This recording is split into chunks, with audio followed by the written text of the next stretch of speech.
Hello everybody and welcome back again to Let's Play Baldur's Gate 3. We're still in hell, but not for much longer, since we have defeated the master of the house, Raphael, and he's nothing but a heap of burnt flesh and blood now.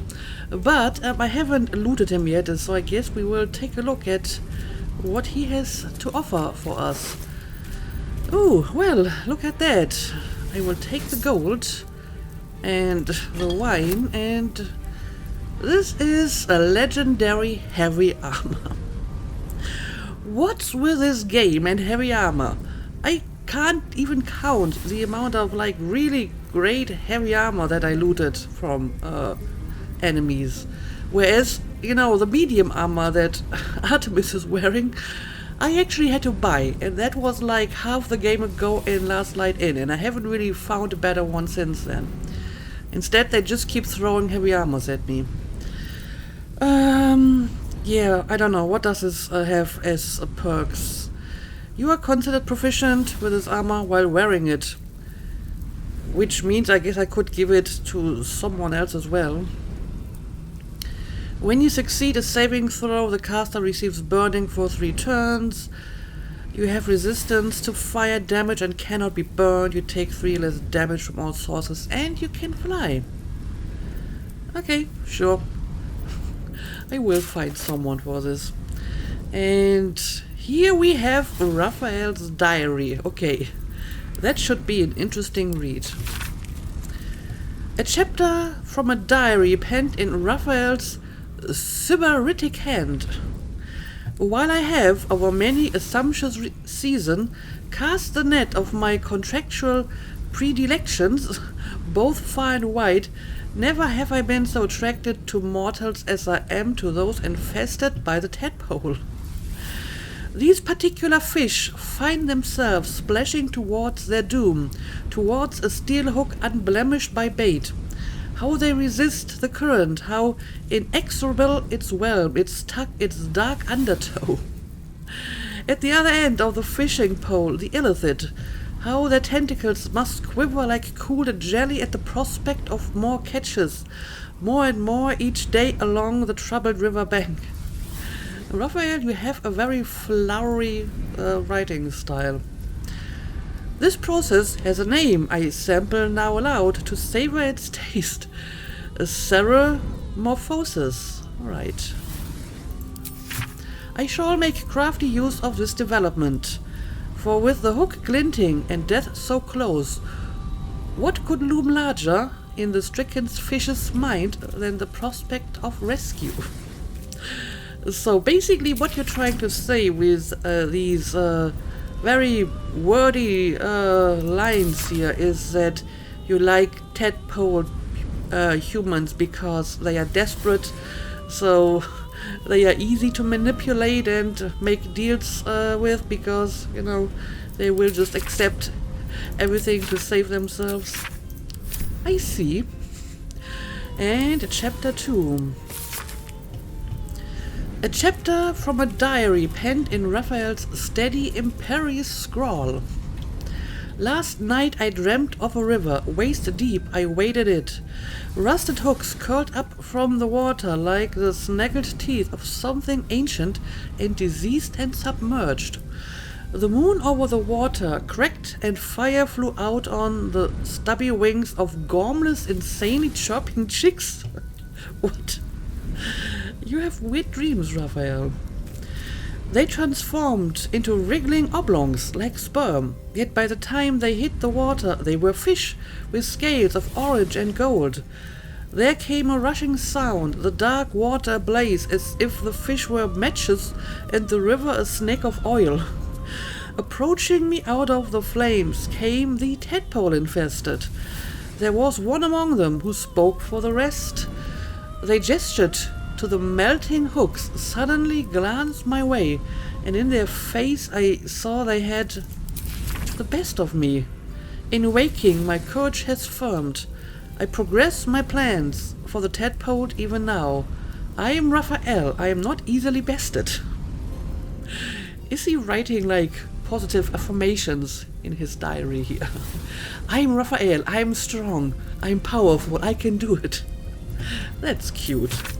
And I'm guessing the dream might have been about us, some foreshadowing here.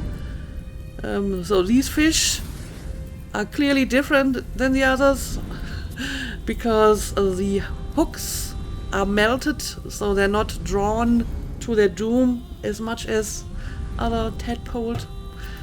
I guess that would apply to us.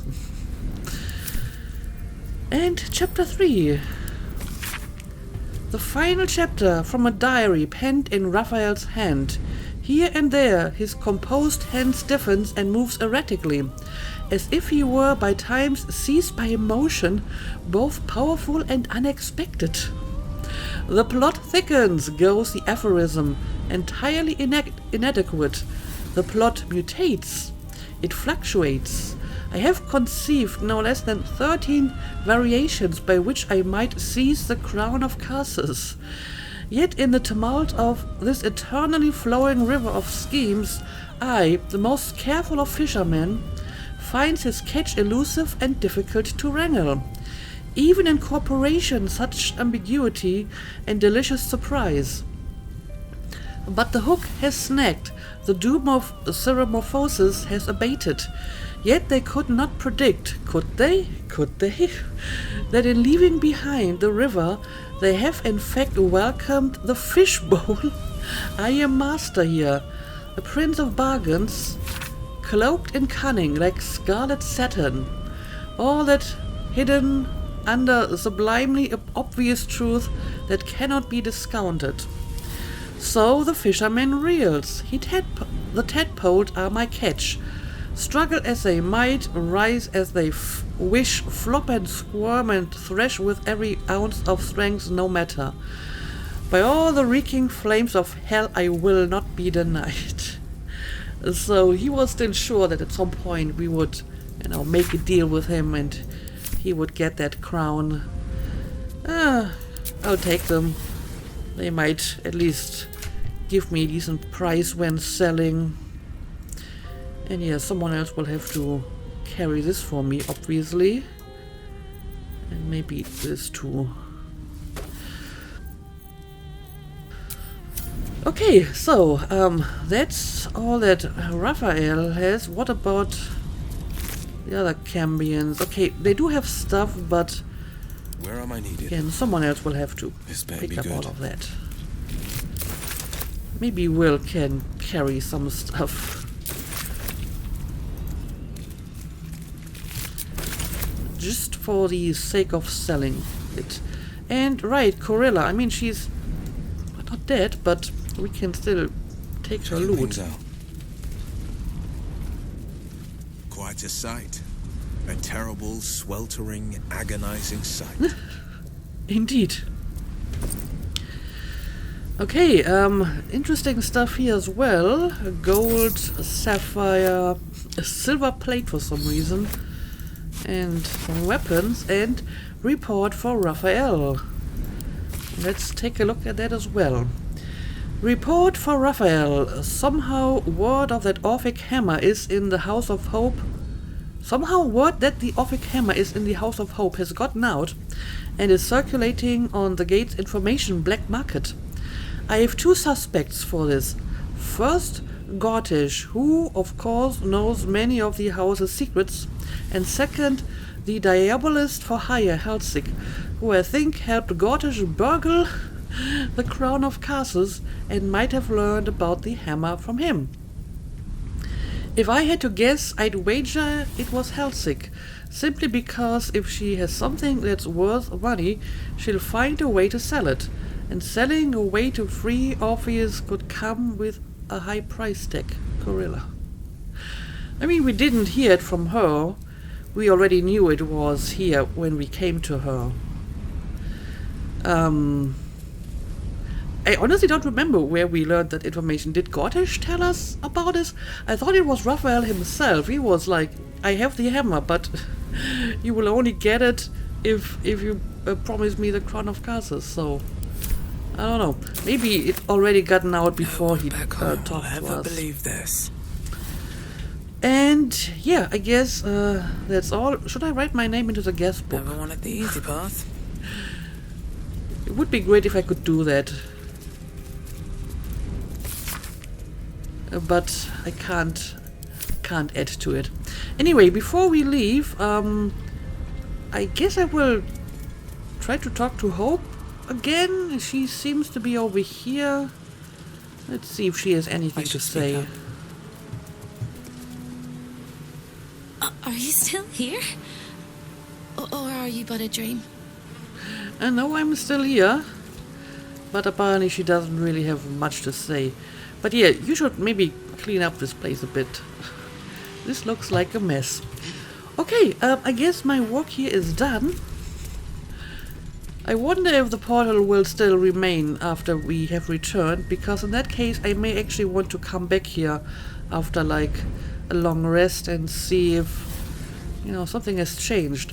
For example, usually people who are knocked out will wake up after a long rest, so maybe Corilla is up and about again once we have a rest. But for now, let's leave this place back to the normal world it is. So you wormed your way into the devil's lair, risked mind, limb, and freedom, all to steal the Orphic hammer. Well, and I'm alright as you I can hope see. your ambitions end there. I have already told you that the Githyanki prince only wants to see you dead. But it seems you still do not trust me. I mean, I guess I trust you more than Orpheus, since I haven't really met Orpheus yet. And his followers did try to kill me. But, you know, I just like to keep my options open. You never know what's going to happen in the future. Can you really blame me for being careful and maybe a little bit suspicious at least? I do trust you. I just like to have insurance. You're a mind flayer. Can you blame me for not trusting you? Not even a little bit.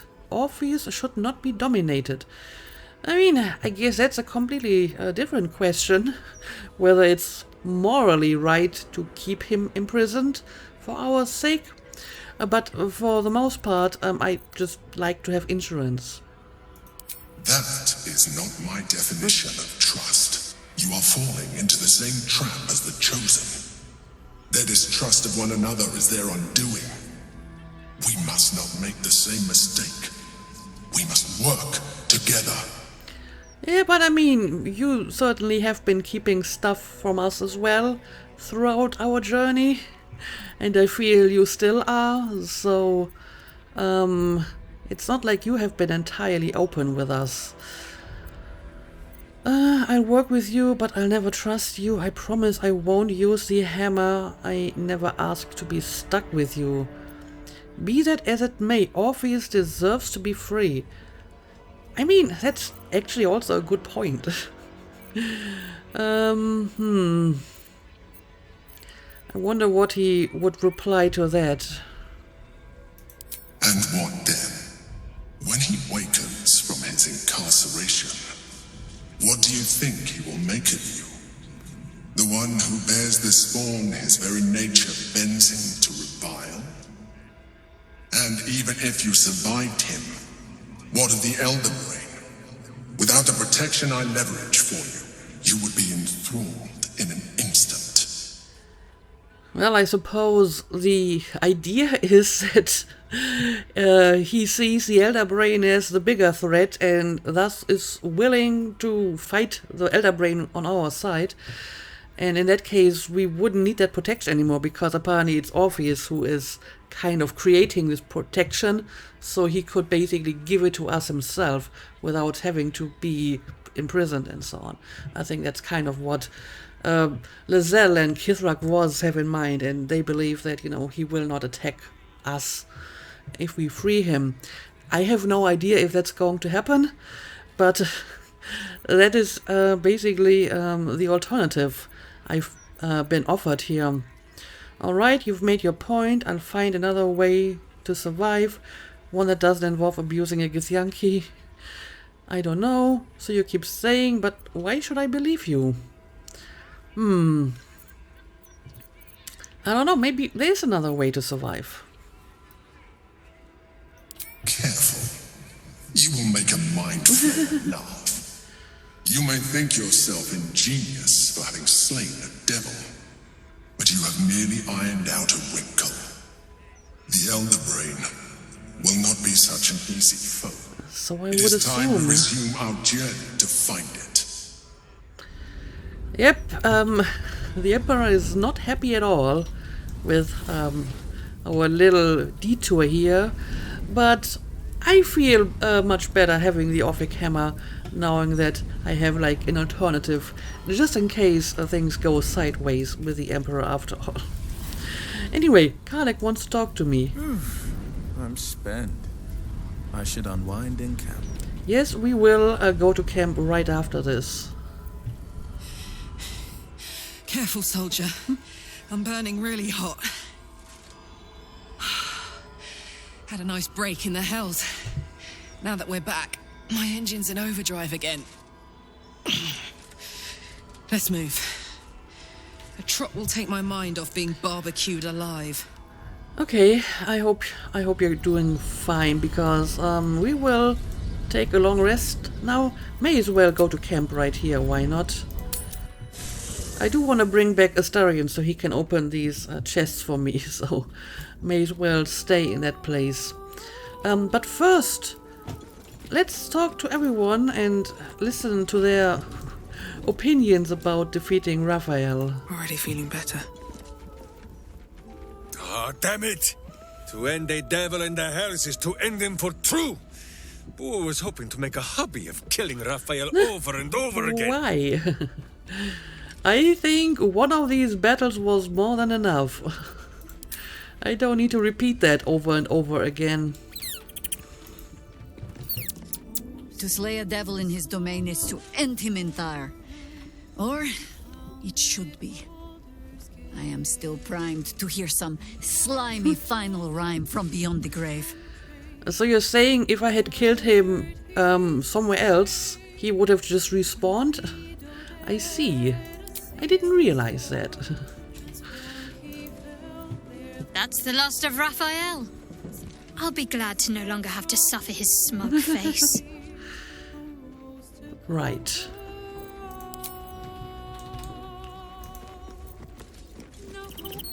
Raphael is no more. I shall not shed any tears. And that is all he has to say. Raphael's good and gone. Feels damn good too. Now, if only I could get rid of the other devil in my life. Well, I don't know, maybe we will still get to that. There isn't much time left though, because we have bigger things on our plate, obviously. Anyway, who knows, maybe somewhere in the future. Right, I'm sure Lizelle will have an opinion about this. The hammer is ours. The devil is snuffed out. Our power is undeniable. And I actually have an option here as well. We've got the Orphic Hammer in hand. What are your intentions? Yes, the hammer is ours. The means to Orpheus's release is in our hands. To the Undercity, Voss must hear of our victory. When we next enter the Astral Prism, we will break Orpheus free. Okay, but how would we enter the Astral Prism? There's nothing we can just do whenever we want, right?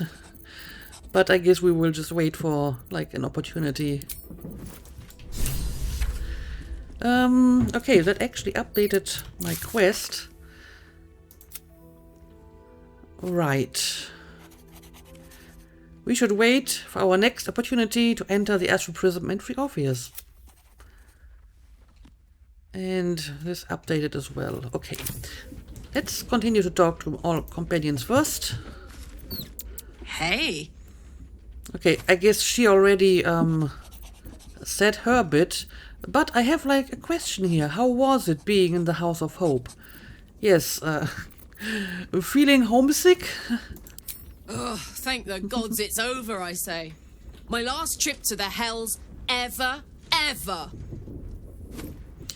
I knew we'd make it out in one piece, never say never. Well, we will try to avoid going to hell again. Right you are. Got what we came for, and then some. Engine's burning like a bat out of a furnace again, though. Gods, I almost forgot how hot this thing is. Don't worry about me. I'll be fine. Probably. I mean, I see no reason why you can't just slip into the House of Hope every now and then. I mean, it's now basically managed by Hope. So is it really still a hell if it's a nice place managed by like a nice person? So why not just, go there every once in a while to cool down a little bit? That shouldn't really be an issue, or is it? But whatever, let's talk to Gale. No amount of contracts will save Raphael from the fate we forced upon him. A devil well slain, if I say so myself. Indeed. And Astarion. Defeating a devil in his own home feels very, very good, actually. Indeed. And yeah, that's all he has to say. So, I guess we will take a long rest. I don't know, maybe she has something to say about it. We just killed a devil after all. How good to see you. Come for a chat? Nope, she doesn't have anything to say. That's a pity. In that case, we will take a rest. Cursed. And after that we will tie up a few loose ends. Oh, I guess because they changed her outfit in hell, she's now wearing different underwear. I guess that would work as underwear for her. I mean, I kind of wanted to do a little bit of a fashion show with all of the different outfits that I picked up over the course of this game. This is so not her style. I guess this is not bad. Again, I don't think so. Again, too fancy, and it doesn't really seem like, underwear. I think she can wear this for the time being.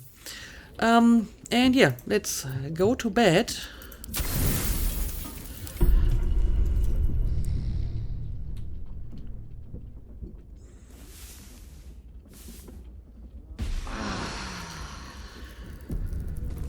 And I will build a new team, I guess. I do want to have Astarion in it, so he can open these boxes for me.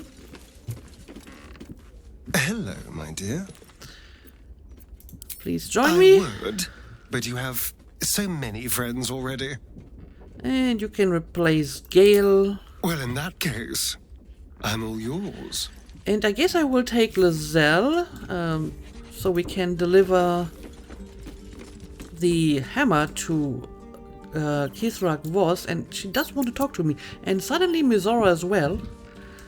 I don't know, last time she did that, she didn't actually have any new dialogue. Let's talk to Lizelle first. Yes, the hammer is ours.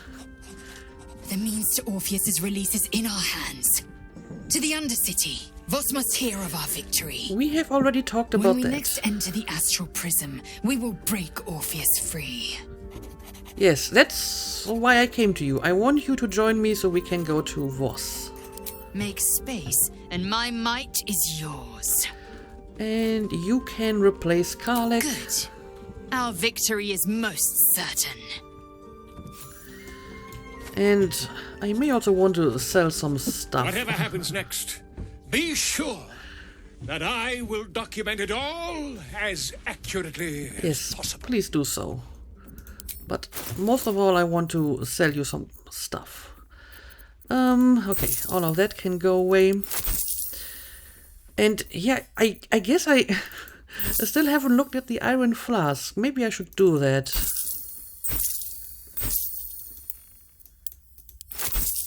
I think I can, like, actually use it or examine it or something, so I will have a look at it once I'm done doing my trading here. And yeah, all of the outfits can go to camp. The underwear here.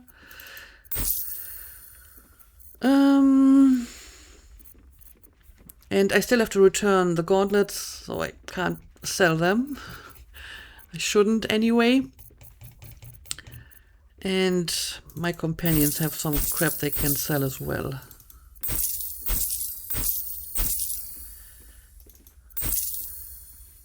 I may find someone for that cloak though.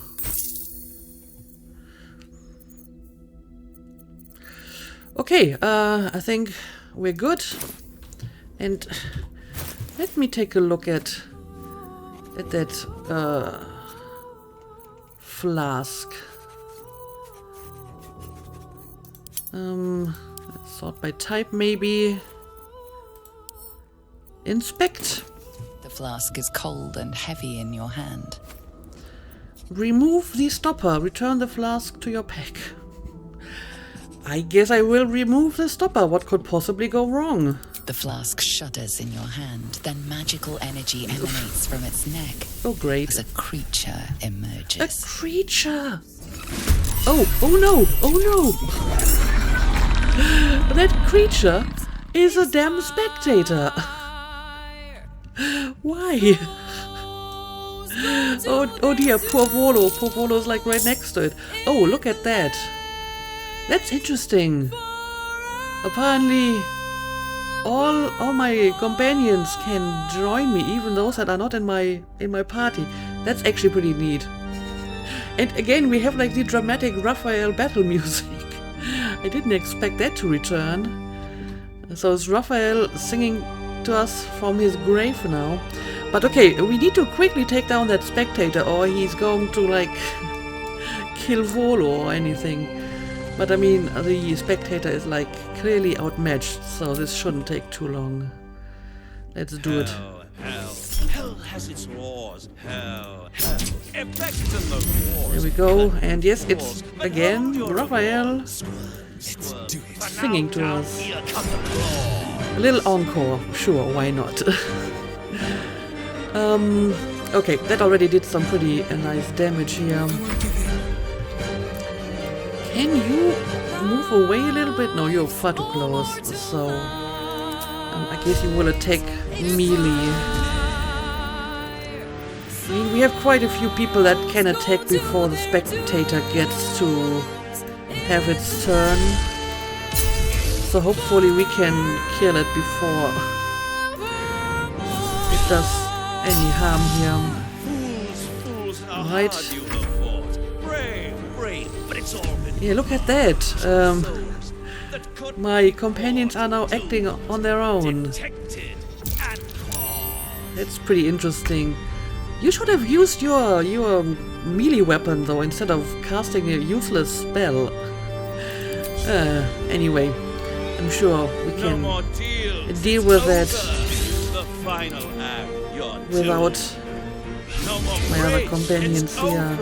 This house of hope.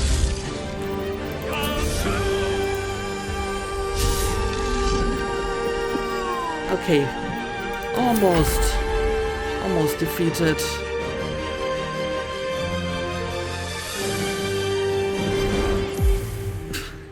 It's kind of interesting to see what my companions are doing here.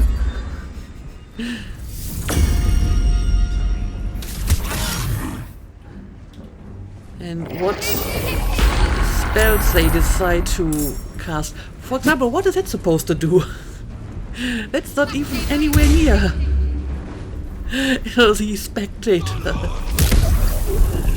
Okay, there we go. That worked much better. But yeah, some of my companions decided to go for some weird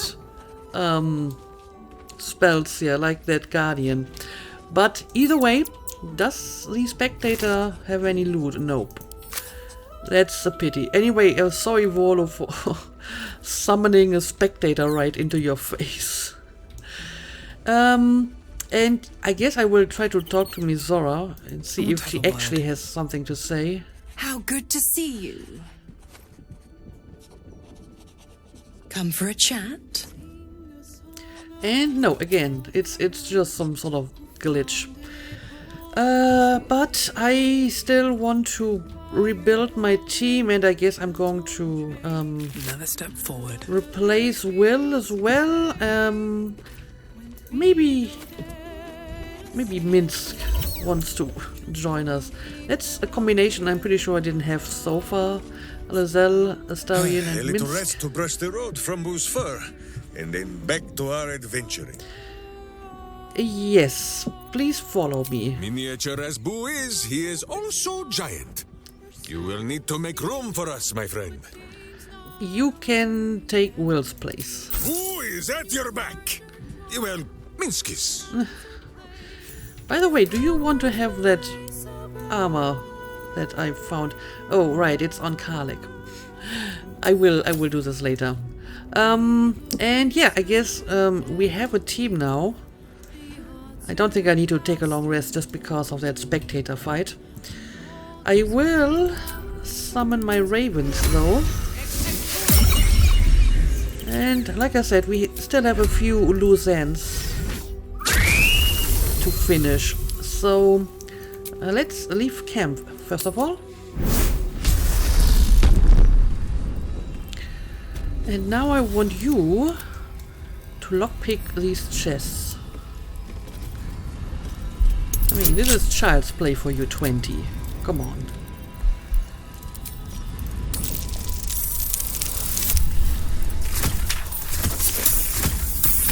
I also need to remember to bring back the guidance pennant, since I currently have neither Karlek nor Shadowheart in my party, and Shadowheart Karlek has the guidance pendant.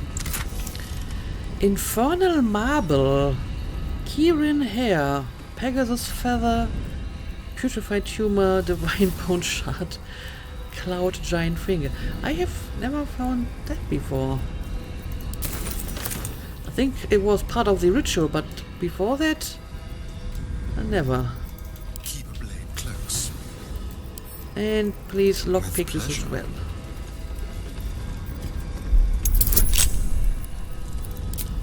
Again, can't put guidance on you, but I don't think you need it.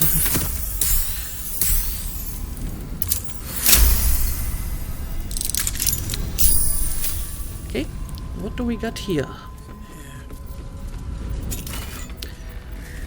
Again, more fairly valuable stuff, I suppose. And yeah, let's maybe see if we can quickly jump back into hell.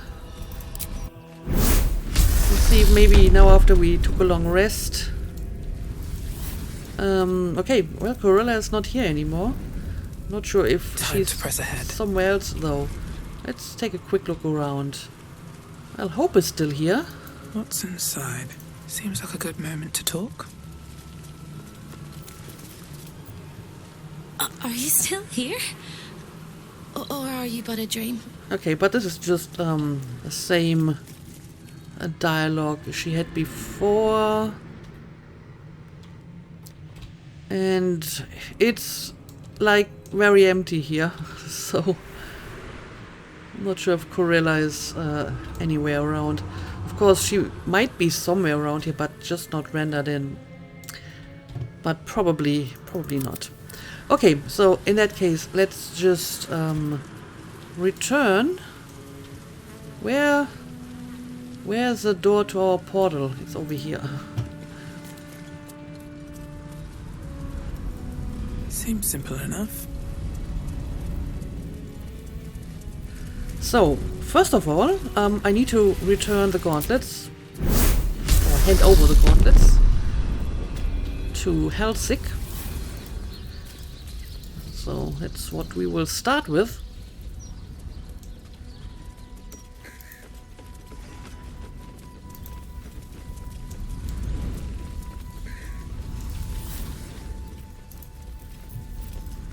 Trips to the Hells are usually one way, especially when the traveler causes the kind of trouble you did. I knew you were a thief, didn't realize you were a killer. Raphael's death is already causing quite a stir across the Hells. Oh, really? It's a rare thing for a mortal to slay a devil of his stature. In all the excitement, I hope you didn't forget our bargain. Do you have the gauntlets? As a matter of fact, yes I have.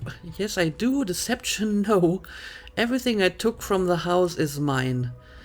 I don't really think I need the gauntlets for myself, so I may as well give it to her and keep her on my good side, so I can still trade with her and stuff. So yeah, sure, let's just hand them over. Hand them over, and our deal is done. I've decided to keep them. Nope, they're all yours. Thank you very much. Your coin is always welcome here. And so are you, Devil Slayer. Thank you. Complete, acquire the gauntlets for hell's sake. Okay, so that is one loose end that I wanted to tie up. The second one is going to the sewers and talk to Voss. So let's just fast travel to the sewers. And of course I have to figure out where to go from here. Oh, what's going on here? Oh, it's the girl vampire kids and their father. Well, let's see if we can talk to them. My children. My sweet ones. What have they done to you? I'm hungry, Father. I'm so hungry. It hurts, Father. The hunger. It never stops. Please, do you know of anything that can be done?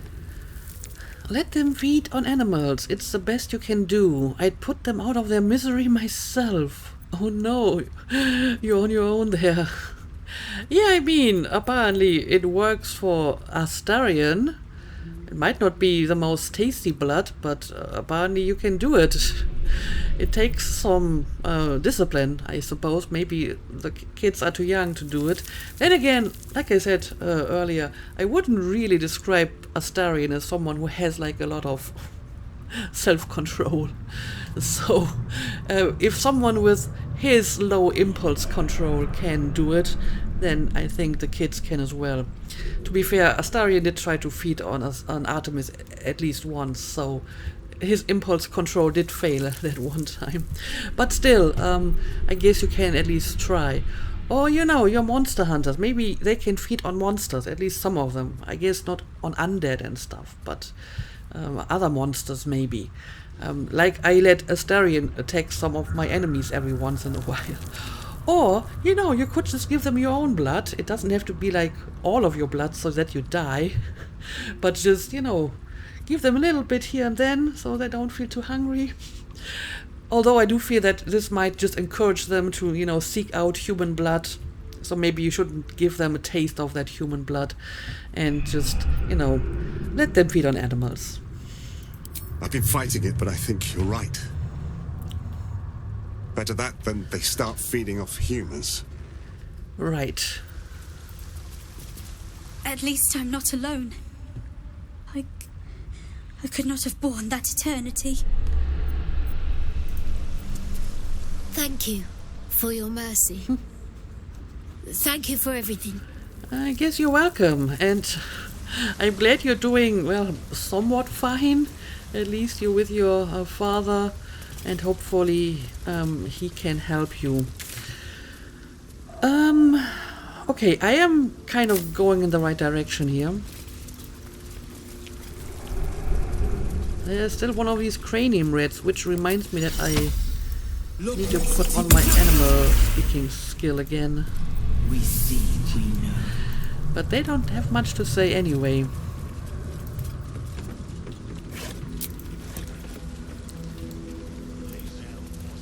Oh! You've come. We await your good word. Oh, who is your friend here?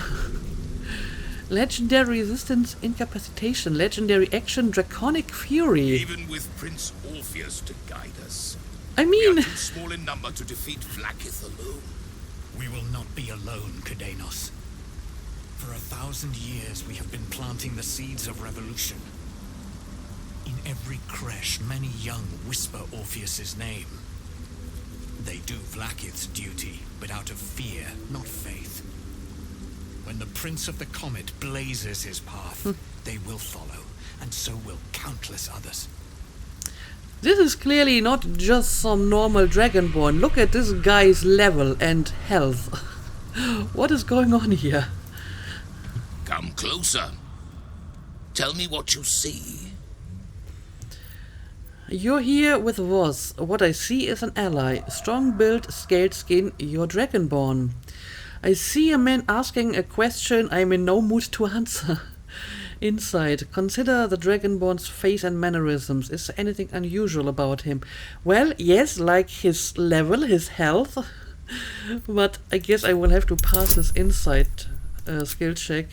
And I can't get any guidance. That's a pity. Okay, but I can still pass it. His voice carries the weight of untold centuries, and his ridges are scarred with uncounted battles.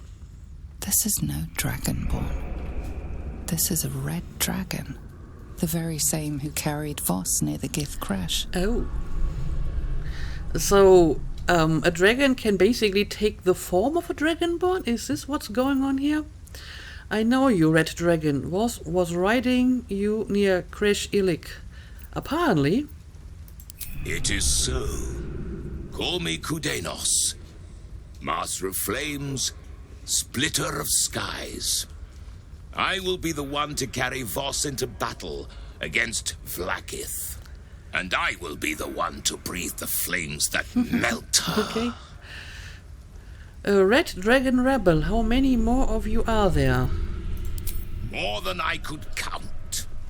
We were pacted by the archdevil Tiamat and forced to serve the Githyanki. It is to the people that I'm loyal, not to the Lich Vlaakith, a corpse in Gith clothing. Fair enough. I know Orpheus, just as I knew his mother. A new future will be planted in the wake of the comet. Alright, nice talking to you, I guess. Until we meet again, mortal. I look forward to fighting alongside you. Vlaakith will tremble at the sound of our roar. But I guess that will only happen if we actually free Orpheus. I will not forget. Kithrak Voss, may the astral sea be still as you cross it. And may your mind be of steel, so your blade may be of silver, Talak Magir. Have you retrieved the Orphic hammer?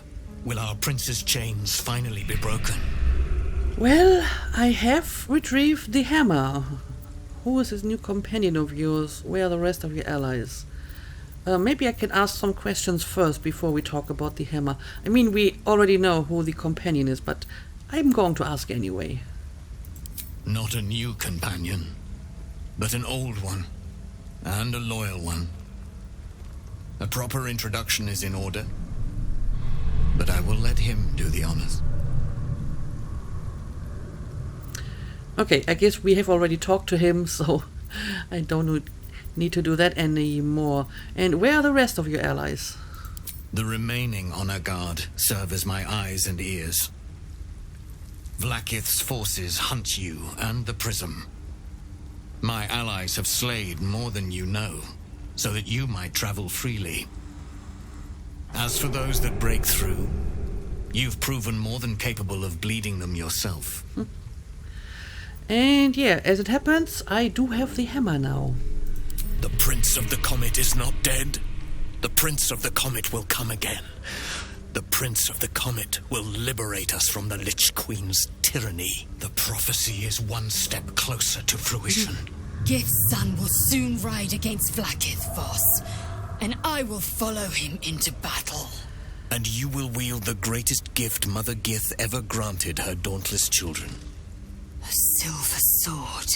I will carry it for the honor of Gith, the great liberator, and her unforgotten son.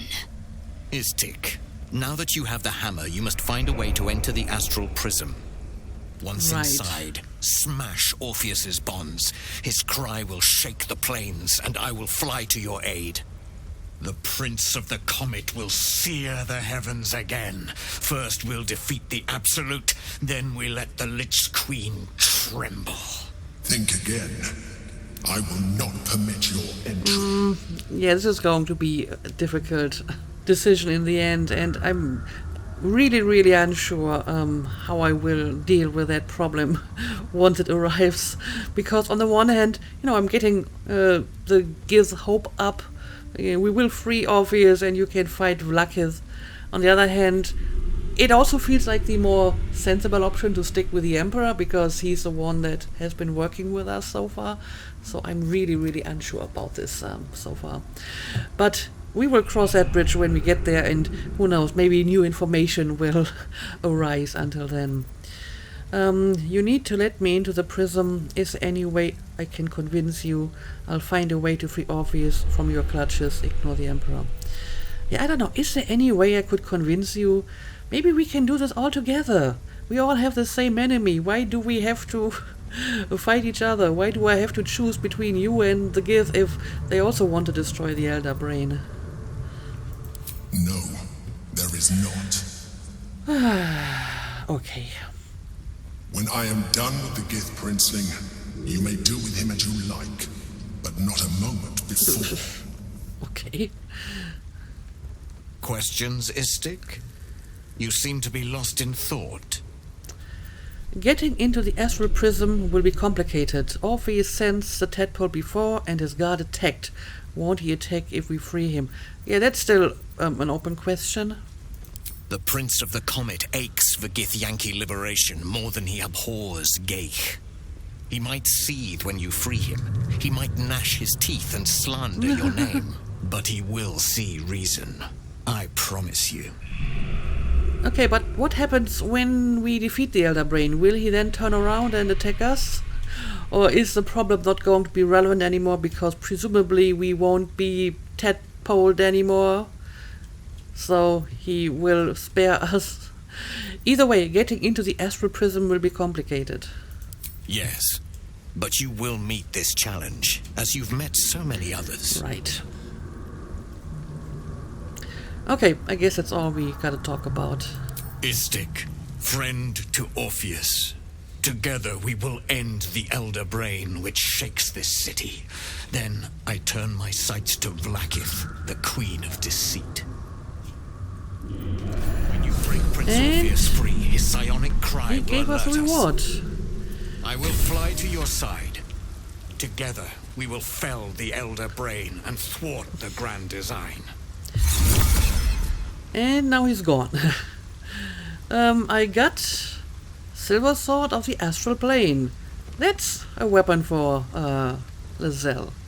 I think he basically gave it to Lizelle and not me.